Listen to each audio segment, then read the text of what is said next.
घने जंगल की काली नमी में जब रात का धुआं पेड़ों के बीच रेंगता है, तब कुछ पौधे केवल पौधे नहीं लगते, बल्कि भूली हुई सभ्यताओं के रहस्य जैसे दिखाई देते हैं। उन्हीं रहस्यों में एक नाम सदियों से इंसान के मन को बांधता आया है, गांजा।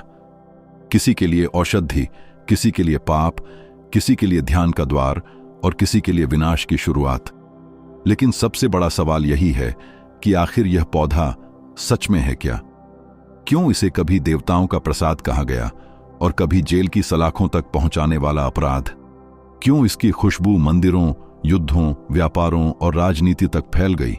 यह कहानी नशे का प्रचार नहीं, बल्कि उस सच की परतें खोलने की कोशिश है जहां विज्ञान, इतिहास, डर, लालच और अध्यात्म एक दूसरे में उलझे दिखाई देते हैं। मानव सभ्यता के शुरुआती निशानों में कई जगह इस पौधे के बीज और रेशे मिले हैं। साइबेरिया की बर्फीली कब्रों से लेकर भारत की घाटियों और चीन के प्राचीन गांवों तक इसके प्रमाण दिखाई देते हैं।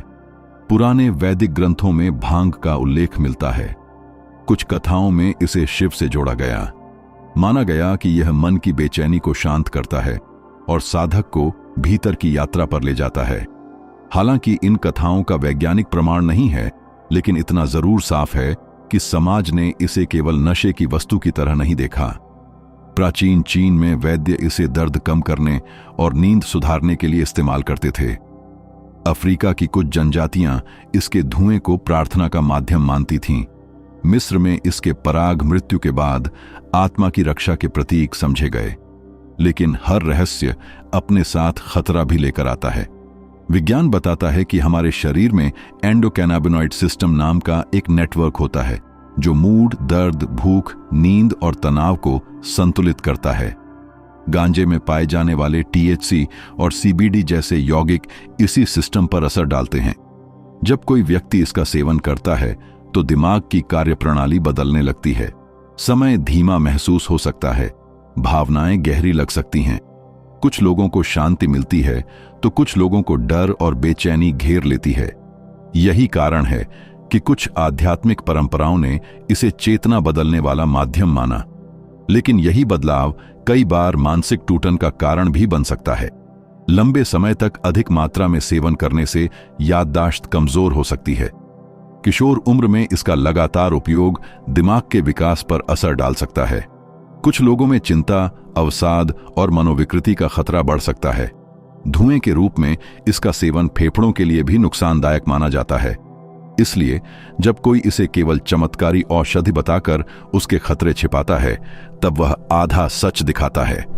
विज्ञान यह भी मानता है कि कुछ नियंत्रित परिस्थितियों में इसके कुछ तत्व दर्द कम करने, भूख बढ़ाने और कुछ प्रकार के दौरे नियंत्रित करने में मदद कर सकते हैं। लेकिन बिना चिकित्सकीय निगरानी के इसका प्रयोग खतरनाक हो सकता है। इतिहास में आगे बढ़ें तो पता चलता है कि यह पौधा व्यापार और राजनीति का हिस्सा भी बन गया। इसके रेशों से रस्सियां, कपड़े और कागज बनाए जाते थे। समुद्री जहाजों के मजबूत पाल तक इससे तैयार होते थे। फिर औद्योगिक दौर आया। कुछ शक्तिशाली उद्योगों को डर हुआ कि अगर हैम्प आधारित उत्पाद सस्ते और लोकप्रिय हो गए तो लकड़ी, कपास और पेट्रोलियम से जुड़े व्यापारों को भारी नुकसान होगा। धीरे धीरे मीडिया और राजनीति ने इसे केवल अपराध और हिंसा से जोड़ना शुरू कर दिया। सनसनीखेज खबरें फैलने लगीं। कई देशों में कठोर कानून बनाए गए और यह पौधा अपराध की श्रेणी में डाल दिया गया। नतीजा यह हुआ कि जहां बड़े कारोबारी वैधानिक कारोबार से पैसा कमाते रहे, वहीं छोटी मात्रा रखने वाले गरीब लोग जेलों में सड़ते रहे। आज दुनिया दो हिस्सों में बंटी दिखाई देती है। कुछ लोग इसे पूरी तरह शैतान मानते हैं, कुछ लोग इसे आध्यात्मिक चाबी समझते हैं। लेकिन सच इन दोनों अतियों के बीच छिपा है। किसी भी नशे की तरह इसमें भी आकर्षण है, खतरा है, व्यापार है और भ्रम है। जागरूकता ही सबसे बड़ी सुरक्षा है। आंख मूंदकर विरोध करना भी खतरनाक है और आंख मूंदकर महिमा मंडन करना भी। इंसान हमेशा चेतना की सीमाएं तोड़ना चाहता रहा है, लेकिन हर रास्ता मुक्ति तक नहीं पहुंचाता। कुछ रास्ते अंधेरे में भी ले जाते हैं। इसलिए जरूरी है कि ज्ञान के साथ संतुलन रखा जाए, क्योंकि आखिर में हर पौधा एक आईना बन जाता है जो इंसान की इच्छाओं, डर और लालच को वापस उसी के सामने खड़ा कर देता है। आधुनिक समय में कई देशों ने मेडिकल कैनाबिस पर रिसर्च शुरू की है। कुछ अस्पताल नियंत्रित मात्रा में ऐसे उत्पादों का उपयोग कैंसर के दर्द, एपिलेप्सी और गंभीर बीमारियों से जूझ रहे मरीजों के लिए करते हैं। यहां सख्त निगरानी, सही खुराक और कानूनी नियम जरूरी माने जाते हैं। दूसरी तरफ मनोरंजन के बाजार में यह एक विशाल उद्योग बन चुका है, जहां चॉकलेट, तेल, पेय और धूम्रपान से जुड़े उत्पाद खुलेआम बेचे जा रहे हैं। अरबों का कारोबार, विज्ञापन और राजनीतिक लॉबिंग इस बहस को और उलझा रहे हैं। यही वजह है कि समझदारी केवल जानकारी में छिपी है।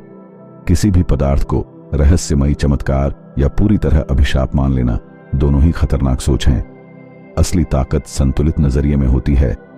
इतिहास गवाह है कि जब भी इंसान ने किसी चीज को बिना समझे पूजा या बिना समझे नफरत की, तब नुकसान हुआ।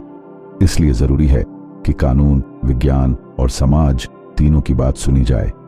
आखिर में फैसला हमेशा इंसान के हाथ में रहता है कि वह जिज्ञासा को ज्ञान में बदलता है या अंधे आकर्षण को अपनी कमजोरी बना लेता है। यही कारण है कि किसी भी आध्यात्मिक या सामाजिक दावे को आंख बंद करके स्वीकार करना समझदारी नहीं कहलाता। सही रास्ता वही है जहां इंसान सवाल पूछे, तथ्य खोजे और सुरक्षा को सबसे ऊपर रखे। तभी जागरूकता मजबूत बनती है।